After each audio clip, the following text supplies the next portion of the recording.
Ketua Umum PKB Muhaimin Iskandar mengecam penangkapan 23 warga Desa Wadas, Kecamatan Bener, Kabupaten Purworejo, Jawa Tengah, Jateng oleh kepolisian.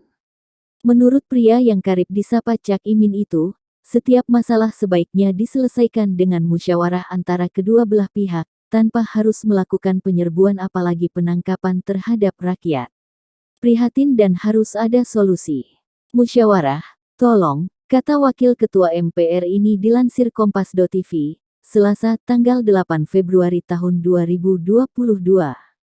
Wakil Ketua DPR ini menentang cara-cara represif yang dilakukan aparat terkait pembebasan lahan di kawasan Wadas. Ia mendesak seluruh pemangku kepentingan, pemerintah dan aparat keamanan setempat mencari jalan keluar yang lebih manusiawi.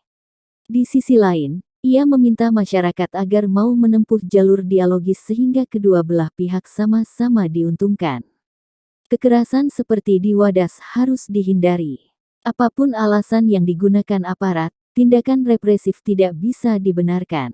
Harus ada pihak penengah mediator agar peristiwa semacam ini tidak terjadi, ujarnya.